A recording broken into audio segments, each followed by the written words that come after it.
अस्सलामुअलैकुम। कैसे हैं आप सब लोग? उम्मीद है कि आप सब ठीक होंगे, अपनी फैमिलीज़ के साथ सेफ़ होंगे। अल्हम्दुलिल्लाह मैं भी बिल्कुल ठीक हूँ। आप सबकी दुआओं और सपोर्ट का बहुत-बहुत शुक्रिया। तो ये होती है जी रिएक्शन पावर। पिछले कई दिनों से मैं इस टॉपिक पे बात कर रही थी कि समीना और बिलाल के साथ कोई हमदर्दी घर वाले नहीं कर रहे। जब से समीना ने अनाउंस किया कि वो माँ बनने वाली है और बिलाल ने बताया कि हम पेरेंट्स बनने वाले हैं, तब से अब तक इस बात को कई माह गुज़र चुके और वो वक्तन-फ़वक्तन अपनी सिचुएशन भी शेयर करते रहे। इस दौरान कई बार समीना बीमार भी हुई, हॉस्पिटलाइज़्ड भी हुई। कई बार हमने देखा बिलाल जो है वो स्ट्रगल कर रहा है, मतलब वो सफ़र कर रहे हैं हस्बैंड-वाइफ छोटी बच्ची के साथ। जो कि परदेस में एक नॉर्मल बात होती है। तो मेरी एक सिस्टर कह रही थी कि परदेस में ये नॉर्मल बात होती है। जी, मैं बिल्कुल इस चीज़ को अच्छी तरह से समझती हूँ। हमारे बच्चों ने भी ये जो है टाइम देखा है। लेकिन ये होता है कि भले फैमिली साथ ना हो, लेकिन फैमिली की दुआएँ साथ होती हैं। फैमिली उनके साथ जुड़ी हुई होती है। उनके पास बेशक ना हो, लेकिन इमोशनली सपोर्ट जो है वो पीछे से रहती है। लेकिन अफ़सोस इस बात का होता है कि जब से इन दोनों हस्बैंड वाइफ़ ने बताया कि वो पेरेंट्स बनने वाले हैं। हमने किसी भी वीडियो में, किसी भी, मैं कहती हूँ ना, मतलब इनका कोई शॉर्ट, कोई क्लिप, कोई इंस्टाग्राम स्टोरी कहीं पर भी, मतलब इन लोगों ने यूँ फ़ील करवाया बिलाल की फैमिली वालों ने जैसे कि वो इन लोगों को जानते ही नहीं हैं। इन लोगों का उनसे कुछ लेना-देना ही नहीं है, वो इस फैमिली का हिस्सा नहीं है या ये उसके घर में नहीं रहती, ये इनका अपना घर है।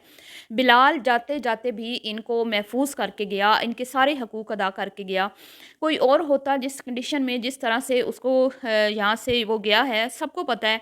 सोनू जी की चैनल पे हर एक चीज़ पड़ी हुई है, सबूतों के साथ पड़ी हुई है। उस वक़्त कितनी बड़ी कंट्रोवर्सी चली थी और किस कदर इनके घर के हालात ख़राब हुए थे और किस कदर जो है मतलब तमाशे हुए थे। और उसके बाद फिर ये जिस कंडीशन में निकले और बिलाल ने आके ये कहा कि भई मैं कोई बात नहीं करना चाहता क्योंकि मैं झगड़े फ़साद से दूर रहना चाहता हूँ। अगर वो यहाँ पे सच्चाई बयान कर देता तो शायद आप इन लोगों के चेहरे भी देखना गवारा ना करते।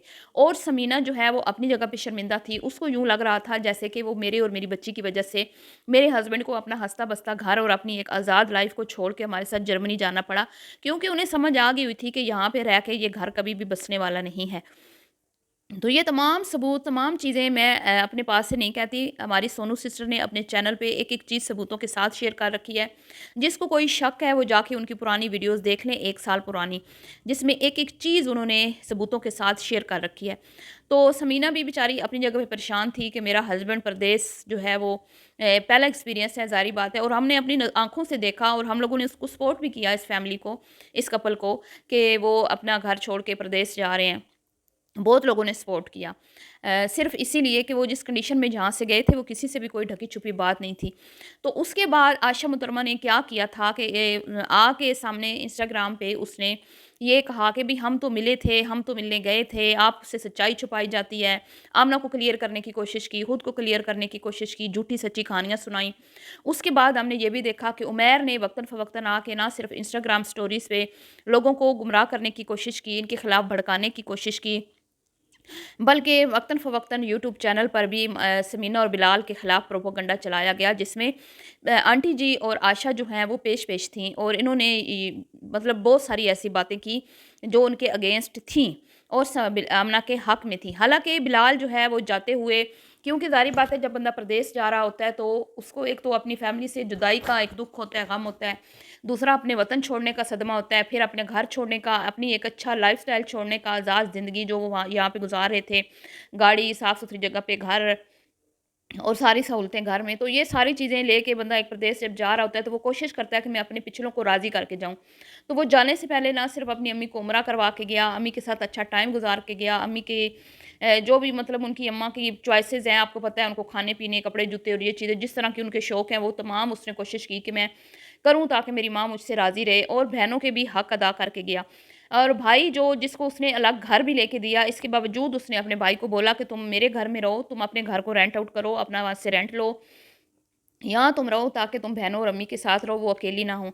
हर एक फ़र्ज़ उस बंदे ने अदा किया और अपना मतलब कि चैनल, जिस चैनल ने उसको नाम दिया, जिस चैनल ने उसको पहचान दी, जिस चैनल की वज़ह से आज ये पूरी की पूरी फ़ैमिली जो है, ना सिर्फ़ फ़ैमिली बल्कि पूरा ख़ानदान यूट्यूब की दुनिया में राज कर रहा है। और वो था किचन विद आमना, और वो किचन विद आमना का ओनर कौन था? वो बिलाल था। बेशक आमना उसकी पार्टनर थी, ये दोनों पार्टनरशिप पे चल रहे थे और बिलाल और आमना की जोड़ी हिट जा रही थी।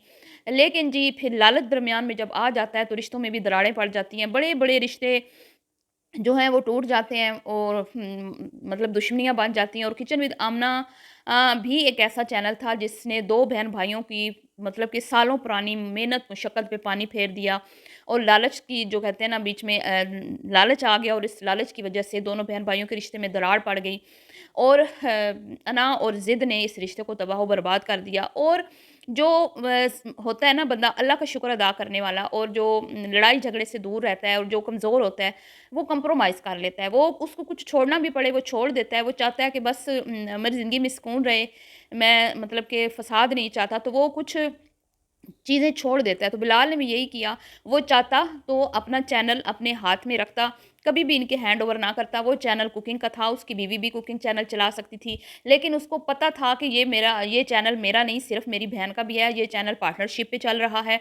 जितनी मेहनत उसने की, उतनी ही मेहनत उसकी बहन ने की है। और अगर मैं ये चैनल लेके अपनी बीवी को दे दूँगा, तो खुद अपनी आप में भी वो शर्मिंदा होगा, खुद से भी आँखें नहीं मिला पाएगा और देखने वाले भी इस चीज़ को बिल्कुल भी एक्सेप्ट नहीं करेंगे। वो इन सारी चीज़ों को समझता था क्योंकि वो एक अच्छा इंसान और समझदार इंसान है। उसको पता था कि अगर मैं चैनल सेल करता हूँ तो भी लोगों को बुरा लगेगा और कहीं न कहीं मेरी बहन की हक तलफ़ी होगी। और अगर ये चैनल मैं अपनी बीवी को देता हूँ तो भी मेरी बहन की हक तलफ़ी होगी। तो उसने क्या किया कि अपना हक छोड़ दिया, अपना हक मुआफ़ कर दिया। और वो 4 मिलियन वाला चैनल, ये एक बड़ा दिल जिगरा रखने वाला बंदा ही कर सकता है। मैं आपको बता रही हूँ, यूट्यूब चैनल चलाना खाला जी का घर नहीं है। ये इतना ही मुश्किल है जितना कि एक कहते हैं ना कुज़े में दरिया को बंद करना या एक हाथी को रिक्शे में बिठाने के मुतरादिफ है, बहुत ही मुश्किल है। तो इन दोनों बहन-भाइयों की मेहनत थी, फैमिली की सपोर्ट थी, तो ये चैनल इस कदर वायरल हुआ, सबने इसको पसंद किया और इससे 4 मिलियन प्लस फॉलोअर्स जो हैं इस चैनल ने इकट्ठे किए। लेकिन एक ओनर जिसने एक बच्चे की तरह अपना चैनल पाला होता है, सिर्फ़ रेसिपी बना देने से चैनल्स नहीं चलते। मैं आपको बार-बार कह रही हूँ, रेसिपी तो अभी भी बन रही है। अभी क्यों चैनल ज़वाल का शिकार है? अभी क्यों उस पे लाखों में व्यूज़ नहीं आ रहे? क्योंकि अब वो चैनल चलाने वाला बंदा नहीं है, वो मेहनत नहीं है, वो एडिटिंग नहीं है, वो रेसिपी का बनाने का स्टाइल नहीं है। वो सब चीज़ें मिसिंग हैं, जिसकी वज़ह से अब ये अपनी एड़ी-चोटी का ज़ोर लगाने के बावजूद भी चैनल को सही से चला नहीं पा रहे। मुख्तलिफ़ हरबे करते हैं, बहुत कोशिशें करते हैं, आमना बहुत कोशिश कर रही है, लेकिन वो चीज़ वो ला ही नहीं पा रही और वो होगा भी नहीं क्योंकि बिलाल जो है वो इंतहा का मेहनती इंसान है और प्रोफ़ेशनल है और वो अपने काम के साथ बहुत ज़्यादा सिंसियर है। लेकिन ये जो लोग हैं, ये सिर्फ़ पैसे के भूखे हैं, इनको सिर्फ़ पैसा चाहिए। ये अपनी मतलब के ट्रिक्स तो आज़माते हैं, लेकिन वो कहते हैं ना नकल करते हैं, कभी मुबशर सिद्दीक की, बाबा फूड की, लेकिन नकल के लिए भी अकल की ज़रूरत होती है। बिलाल ने जब ये चैनल शुरू किया था, उसको पता था मेरी बहन नाज़ुक सी है और वो उस तरीके से ही उसने रेसिपीज़ बनाने का तरीका जो है वो स्टार्ट किया था, मतलब कि थोड़ी क्वांटिटी में। क्योंकि एक जो नाज़ुक ख़ातून होती है, वो भारी भरकम बर्तनों में खाना नहीं बना सकती, उसको पता था। और उसने इसी तरह का एक डिसेंट, जैसे-जैसे वो ग्रो करता गया, इसी तरह से वो तब्दीलियाँ लाता गया। फिर किचन जो है वो खूबसूरत से खूबसूरत बनते गए, स्टाइलिश बनते गए और रेसिपीज़ में भी जिद्दत आती गई। लेकिन उसके जाने के बाद जब वो गया, किस तरह से उन मियाँ-बीवी को ज़लील और रुस्वा किया गया आमना की वीडियो में, किसी से भी ढकी-छुपी बात नहीं है। यहाँ तक इन लोगों ने कह दिया था, हालाँकि चैनल भी इन्होंने ले लिया और उल्टा इन्होंने उसको आँखें दिखाई कि भई लोग चले जाते हैं, दुनिया से भी चले जाते हैं, चैनल चलते रहते हैं। तो आप तो खुद चाहते थे ना कि वो चैनल आपको दे दे, तो फिर आपका काम नहीं था ये कहना कि वो हमें छोड़ के जा रहा है, ये चैनल जो है अब हम चलाएँगे, पता नहीं हम चला पाएँगे या नहीं चला पाएँगे। हालाँकि ये चैनल का झगड़ा जो है ये पिछले कई सालों से चल रहा था। बिलाल के जर्मनी जाने से भी कई सालों पहले से, मतलब जब से इसकी आमना की शादी हुई थी, तब से इसके शौहर का दिल था कि जो किचन विद आमना चैनल है वो उसकी बीवी को दे दिया जाए, मतलब कि मुकम्मल एक्सेस जो है वो उनके हैंडओवर कर दिया जाए। तो जब बिलाल जाने लगा तो उसने यही, ज़ाहिर बात है उसने बहुत सोच समझ के ये फ़ैसला किया होगा, हर एक चीज़ को मद्देनज़र रख के किया होगा। और ये चैनल ऐसे ही था जैसे आपका बच्चा होता है, तो वो चाहता तो ये चैनल सेल करके करोड़ों रुपया भी हासिल कर सकता था, लेकिन वो चीप नहीं था, घटिया नहीं था और वो लालची नहीं था। इसलिए उसने अच्छा फ़ैसला किया और अपना चैनल जो है क्योंकि 2 पार्टनर थे तो एक के हाथ में जाना था, ज़ाहिर-सी बात है। यहाँ पे मैं एक बात बताती हूँ, यहाँ पे जिस एरिया में मैं रहती थी पाकिस्तान में, वहाँ पे एक बेकरी थी और वो बेकरी बहुत पैसा कमाती थी। उस बेकरी के 2 पार्टनरशिप थी भाइयों के दरमियान, मतलब 2 भाई उसके ओनर थे। भाइयों की औलाद जब बड़ी हुई तो उनके दरमियान झगड़ा हुआ। बच्चों की लड़ाई इतनी मतलब बढ़ गई कि उन दोनों भाइयों को अपना कारोबार अलग करना पड़ा और वो बड़ी-सी जो एक बेकरी थी उसको सेपरेट कर दिया गया, दरमियान में दीवार डाल के। नाम दोनों का सेम है जी और दोनों बेकरीज़ जो हैं अब उसमें एक दीवार बन चुकी है, दोनों भाई अलग-अलग काम कर रहे हैं।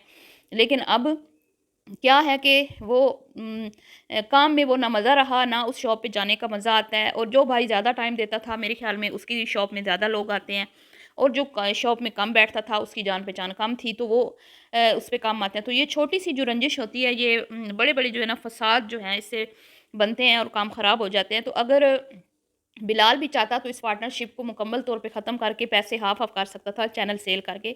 लेकिन उसको पता था कि ये चैनल हमारा एक सोने का अंडा देने वाली मुर्गी जिस तरह होती है। अगर मैं इसको सेल कर दूँगा तो समझो कि एक ही बार मैंने सारे अंडे इसके निकाल लिए, और वो हमारे लिए हमारे लिए अच्छी चीज़ नहीं होगी, और लोग भी हम पे थू-थू करेंगे कि कैसा भाई है, बहन का हक़ खा गया।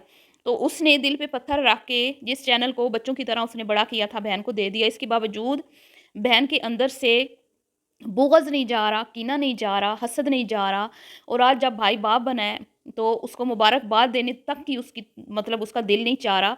और दूसरी तरफ जब हमने वीडियोज़ पे वीडियोज़ बनाई कि आशा छोटी-छोटी बात पे आके इंस्टा पे स्टोरी लगाती है, खुद को क्लियर करती है, हैं? और अपनी बहन को क्लियर करती है, जहाँ पे बात छोटी-सी भी हो, चाहे मोमना की हो, अली की हो, वो आ जाती है धड़म करके।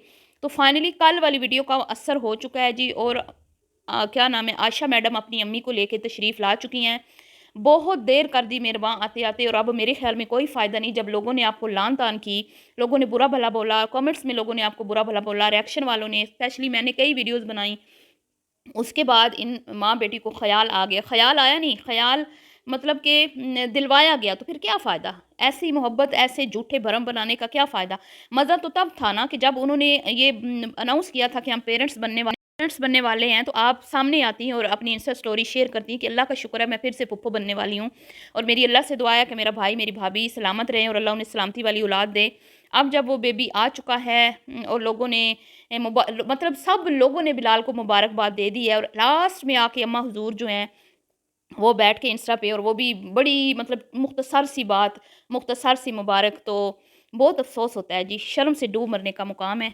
खून के रिश्ते भी सफ़ेद होते हमने अपनी आँखों से देखे हैं, ये यूट्यूब की दुनिया ऐसी है, इसीलिए तो मैं कहती हूँ ये धंधा है, गलाज़त का पलंदा है, गंदा है।